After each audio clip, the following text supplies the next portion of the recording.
the average professional attends somewhere between 15 and 23 meetings per week. Of those, most people would tell you that at least half were unnecessary, inconclusive, or could have been an email. That is not a minor inefficiency. That is a structural tax on your team's most irreplaceable resource: focused time. Meetings, when designed poorly, are not just unproductive. They are productivity negative. They interrupt deep work, generate ambiguity, and create the illusion of progress without producing any. Yet meetings remain one of the most powerful tools in a leader's arsenal when they are designed and facilitated correctly. The ability to convene people, align thinking, make decisions, and generate collective intelligence is genuinely irreplaceable. The goal is not fewer meetings at all costs. The goal is meetings that earn the time they consume.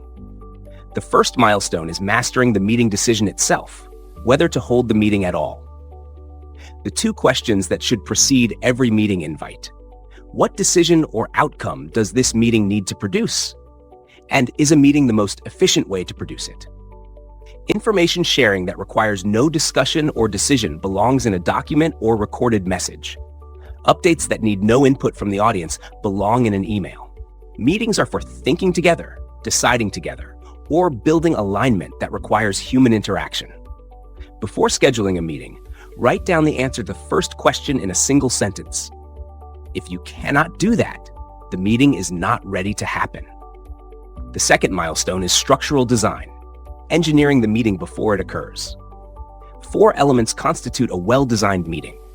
First, a specific agenda with time allocations for each item. Not Q3 update, but identify top 2 risks to Q3 delivery, 15 minutes. The level of specificity in the agenda predicts the level of specificity in the outcome. Second, a pre-read distributed at least 24 hours in advance. When participants arrive having read the relevant information, the meeting can begin at analysis rather than review. Patrick Lencioni, Jeff Bezos, and every major business thinker who has written about meeting effectiveness agrees on this point. Third, the right attendees, and only the right attendees. Every person in the room has a role: decision maker, subject matter expert, or implementation owner. If someone's presence does not serve the meeting's stated objective, their time is better spent elsewhere. Fourth, a designated facilitator, whose job is to manage the time, enforce the agenda, and ensure all voices are heard, not just the loudest ones. The third milestone is active facilitation, what happens from the moment the meeting begins. Effective facilitation is not passive chairing. It requires 5 practices. Start on time, every time. Culture is what you tolerate, and meetings that routinely start 10 minutes late communicate that punctuality is optional. Open with the objective. State what the meeting needs to achieve before any discussion begins. Manage discussion equity. Research from MIT's Human Dynamics Laboratory shows that the most productive meetings are characterized by roughly equal speaking time distribution. Intervene when one person dominates and deliberately invite quieter voices. Park tangents. When a valuable but off-agenda discussion emerges, capture it as a parking lot item rather than allowing it to colonize the agenda. Close with explicit next steps. Before the room empties, confirm who is doing what by when. Not, we should look into that. Specific task, specific owner, specific deadline. Here is the trap. Most managers assume that a good agenda means a good meeting. It does not.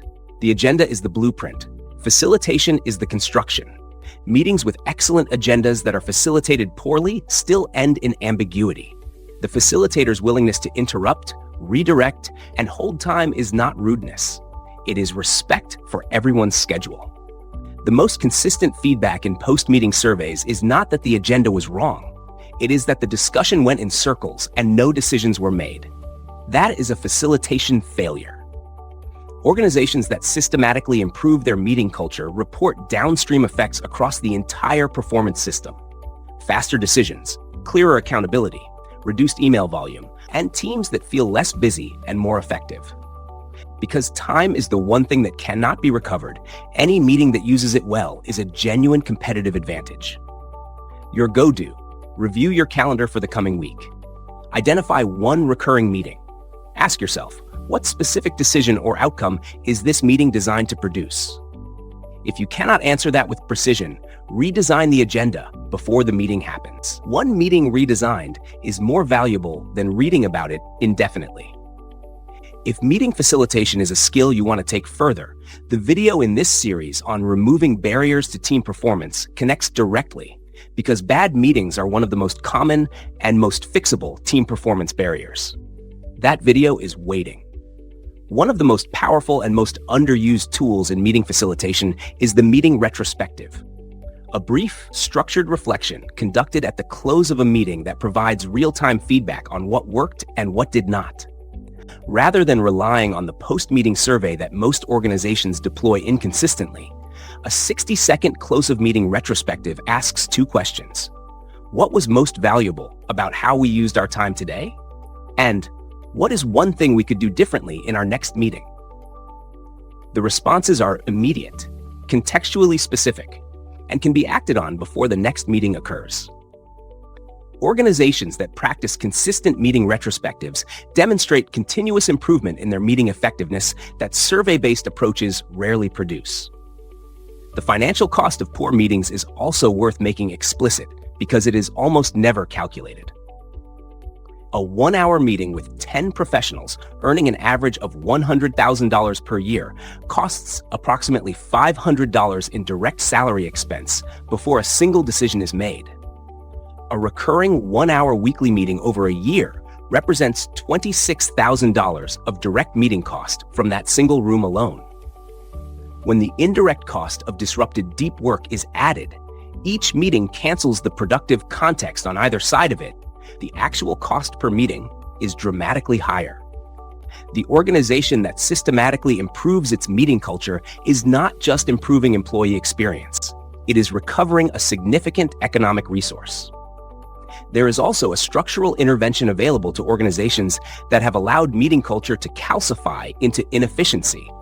The meeting moratorium, canceling every recurring meeting for 2 weeks and requiring that each be reconstituted only if the team can articulate its decision-making purpose, is a radical but highly effective reset.